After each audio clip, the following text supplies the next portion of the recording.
बिस्मिल्लाहिर्रहमानिर्रहीम। शौहर ने ये बात कही जब वो काम से गैर मामूली तौर पर जल्दी घर आया और अपनी बीवी को पाया कि वो अभी तक अपनी बच्ची के साथ सो रही थी। घर की सफाई भी नहीं की थी और खाना भी नहीं बनाया था। वो गुस्से में आकर बीवी को जगाने लगा तो वो फौरन बिस्तर से उठकर कहने लगी, मैं जल्दी से तुम्हारा खाना बना देती हूँ। शौहर ने उसी गुस्से में कहा, मैं सारा दिन काम करता हूँ और तुम अभी तक सो रही हो, सुबह से क्या कर रही हो? फिर मजीद कहा, मैं कुछ वक्त अपने घर वालों के पास जा रहा हूँ। बीवी ने पुरसकून लहजे में कहा, बराह करम मुझे मेरी अम्मी के पास छोड़ आओ ताकि मैं भी कुछ वक्त वहाँ गुजार सकूँ।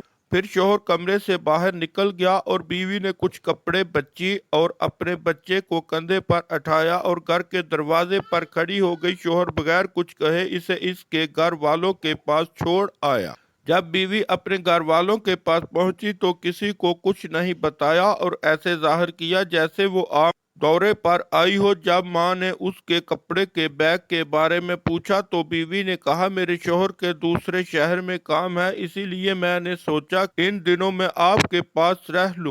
शोहर घर वापस आया और अपने घर वालों के पास नहीं गया क्योंकि वो काम दबाव की वजह से बहुत परेशान था और अपनी बीवी के साथ नरमी नहीं बरत वो सीधा सो गया और शाम को जब जागा तो वक्त देखने के लिए फोन उठाया। फौरन उठा, कपड़े पहने और बीवी को लेने गया। उसने अपने साथ एक केक भी लिया। जब वो बीवी के घर पहुंचा तो बीवी फौरन उसकी तरफ बढ़ी और कहने लगी, क्या तुम्हारे दूसरे शहर जाने का मंसूबा मनसूख हो गया? शोहर ने समझा कि बीवी ने घर वालों को इनके इख्तलाफात के बारे में कुछ नहीं बताया। मुस्कुराते हुए कहा, इसलिए मैंने तुम्हें बाकी दिन यहाँ गुजारने दिया और अब लेने आया हूँ। बच्ची कैसी है?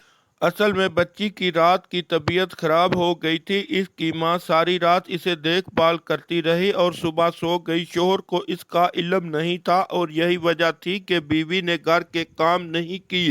जब शोहर जागा तो उसे बिस्तर के पास थर्मामीटर, कुछ कपड़े और पानी का बर्तन मिला। इसने सब कुछ समझ लिया और फौरन बीवी को लेने गया। घर वापस आकर शोहर ने बीवी का सर चूमते हुए माजरत की और इसका शुक्रिया अदा किया कि उसने उनके मसाइल को खानदानी लोगों से दूर रखा। बीवी ने जल्दी से समझते हुए कहा, जब तुम वापस आए तो बहुत गुस्से में थे। मैं समझ गई कि काम की वजह से परेशान हो, इसलिए मैंने तुम्हारी बात मानी ताकि तुम कुछ सुकून पा सको। मैं जानती थी कि तुम मामला समझकर माजरत करने आओगे। मुझे माफ कर दो, लेकिन तुम्हें काम की परेशानियों को घर के दरवाजे पर छोड़ देना चाहिए। बाहर और अंदर के दरमियान फर्क करना चाहिए। यहाँ तुम्हारा सुकून का मकाम है।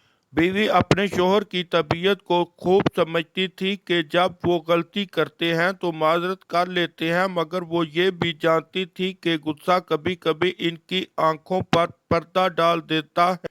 इसलिए उसने शोहर को पहले पुरसकून होने दिया ताकि वो हकीकत को देख सके और खुद ही मसला हल कर सके। शोहर हमेशा अपनी पूरी कोशिश करता था कि अपने आप को संभाले रखे ताकि जब भी कोई इख्तलाफ हो वो बगैर किसी नफरत के हल हो सके। अफ़ाम तफ़हीम और मोहब्बत से घर कायम रहता है। शादी में ज़रूरी है कि गलती पर माजरत की जाए और बीवी अपने घर के राज दूसरों से दूर रखे ताकि जब वो एक ही छत के नीचे वापस आए तो सबके दिल पुरसकून हों और गुस्से या नफरत से पाक हों।